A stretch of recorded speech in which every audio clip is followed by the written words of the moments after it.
सभी भक्तात्माओं को, सभी साधु संत समाज को। यहाँ पर हम आपको बतलाने वाले हैं रामायणी नंबर 50। आप देख सकते हैं सत कबीर बीजक टीका और सदगुरु के सिद्धांतों को आप समझने का प्रयास कीजिए। ठीक है, सदगुरु यहाँ पर कहते हैं, काहित मोहि भयल जुगचारी, समुझत नाहि मोर सुत नारी, बसंत बसहि बंसहि आग लग बंसहि जरिया, भरम भूल कर धंधे परिया, हस्ती के फंदे हस्ती रहाई, मृगा के फंदे मृगा रहाई, लोह लोह जस काट सयाना, त्रिया के तत्व त्रिया पहचाना। ठीक है, नारी रचनते पुरुषा पुरुष रचनते नारी, पुरुष ही पुरुषा जो रचते बिरले संसारी। यहाँ पर आप ठीक से समझना, सदगुरु का अपना परिचय देते हुए संसारी लोगों को परिचय देना। ठीक है, रामायणी ऊपर रखी हुई है, अब यहाँ समझाते हैं। आप लोगों को इसे ग्रहण करना है, क्योंकि ये हम अपने से नहीं कह रहे, ये सदगुरु के आदेश हैं और सदगुरु के सिद्धांत है। ठीक है, जिस पे चलकर ही आपकी मुक्ति हो सकती है।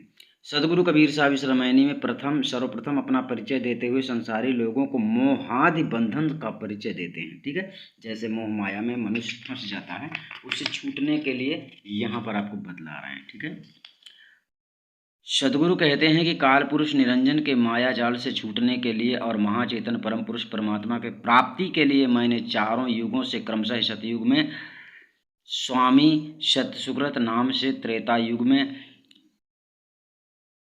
सतयुग में स्वामी सतसुकृत नाम से, त्रेता युग में मुनीन्द्र नाम से स्वामी नाम से, द्वापर युग में करुणामय स्वामी नाम से और कलयुग में सत्य कबीर साहब नाम से। ठीक है, प्रकट होकर संसारी जिज्ञासु लोगों को उपदेश दिया है, किंतु काल पुरुष निरंजन के द्वारा माया के दृढ़ बंधनों में फंसे हुए लोग कहते हैं कि ये मेरे पुत्र हैं, यह मेरी स्त्री है, यह मेरा धन है, यह मेरा घर बार है इत्यादि मेरे तेरे मोह ममत्व में बंधे हुए लोग मेरे सत्योपदेश को विचार पूर्वक समझते नहीं। ठीक है, गहराई से समझना, ये आज की बात नहीं है कि आज हम आप लोगों को ऐसा बतला रहे हैं, बल्कि आपको लोगों को सत्य पथ पे चलाने के लिए हम यहाँ पर पूरी कोशिश कर रहे हैं।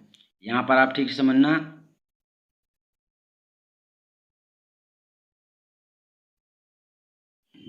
चलिए यहाँ, मेरे तेरे मोह ममत्व में बंधे हुए लोग मेरे सत्योपदेश को विचार पूर्वक समझते नहीं हैं। उनका सत्योपदेश क्या है? सत्य पे चलना, सत्य पथ का उन्होंने मार्गदर्शन किया है। आइए और जानते हैं। समझते नहीं हैं और ना मेरे बताए हुए सत्य पथ को समझने का प्रयास करते हैं। जो हम आपको बारंबार समझा रहे हैं कि मुक्ति के पहले आपको सत्य रास्ते को धारण करना, सत्य को ग्रहण करना, असत्य को त्याग करना। अगर आपने सत्य को ही त्याग दिया है तो आपके साथ क्या होगा ये आपको स्वयं ही समझना है।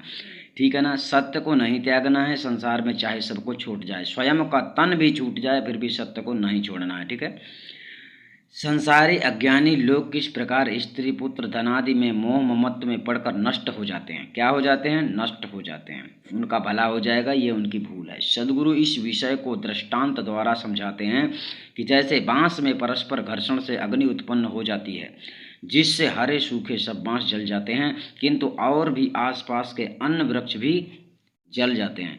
उसी प्रकार से बिना ज्ञान विचार के अज्ञानी लोग, यहाँ जब तक सत्य विचार नहीं होगा आपके अंदर, ज्ञान विचार, यानी जो ज्ञानी है वो अज्ञानी नहीं है, जो अज्ञानी है वो ज्ञानी नहीं है।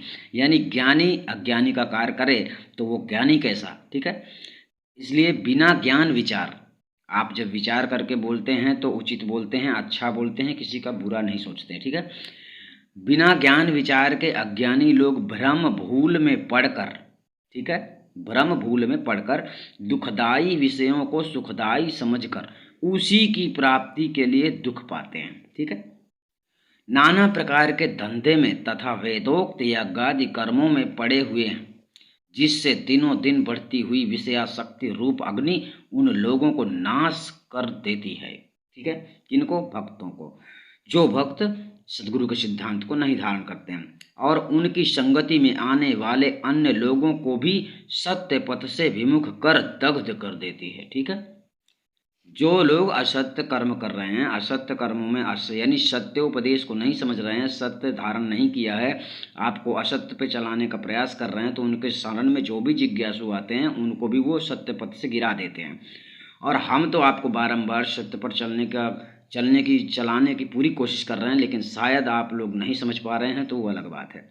जैसे हस्तिन के फंदे में हस्ती रहता है, तथा जैसे मृगी के फंदे में मृग रहता है, एवं जैसे सयाने अर्थात चतुर लोग लोहे से ही लोहा को काटते हैं, और जैसे स्त्रियों के तत्व तथा स्वभाव को स्त्रियां ही जानती हैं, भाव यह है कि जैसे हस्ती मृगादि मोह में पड़कर विनष्ट हो जाते हैं, वैसे ही नर नारी मनुष्य प्राणी भी परस्पर तथा पुत्रादि परिवार के मोह ममत्व में पड़कर आसक्त रूप बंधन में पड़ जाते हैं। लोहे के समान अपने सगे संबंधियों से राग देश छेदन भेदन और स्त्री पुत्रादि के मोह ममत्व में पड़कर अपने कर्तव्य धर्म से च्युत हो जाते हैं। इसका मतलब है नीचे गिर जाते हैं। ठीक है, इसलिए कमल के पत्र के समान विवेकी ज्ञान जन को सांसारिक समस्त विषयों के प्रति व्यवहार रखने से अर्थात निर्लिप्त रहने से ही इस लोक तथा परलोक निर्लिप्त रहने से ही इस लोक तथा परलोक बनता है। इससे विपरीत चलने से दोनों ही लोक बिगड़ते हैं और सद्गति की प्राप्ति नहीं होती है। ठीक है, यहाँ पर गहराई से आप लोगों को ये समझाया गया है कि जो सद्गुरु का संदेश है, सद्गुरु का विशेष संदेश है, सत्य पे चलना, सत्य को धारण करना, उनके बताए हुए रास्ते पर चलना। उन्होंने भले ही कितनी साध समाधि बतलाई है, लिखाई है, और जो भी उन्होंने उपदेश दिया है, उनका हर ज्ञान वास्तव में जो उनका भेद है वो बहुत ही नाजुक है। एक प्रथम भेद सार शब्द है, पूर्ण मुक्ति का भेद। दूसरा शरीर को छुड़ाने वाला है, यानी इस शरीर से छूट जाती है चेतनात्मा और अपने चैतन्य स्वरूप में स्थित हो जाती है।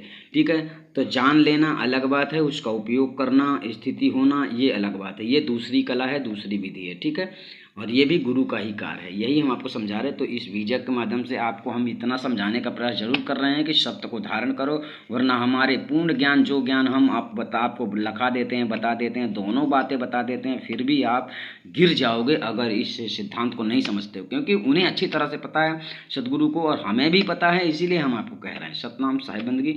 इसलिए आपके अंदर वैराग्य होने के लिए हमने सेवा के कुछ कदम आगे बढ़ाए थे, लेकिन आप लोगों को लोभ प्रलोभ लग रहा है, इसलिए हमने दूसरा रूट खोल दिया है जिसका प्रयोग आप लोग कर सकते हैं। सतनाम साहिब बंदगी।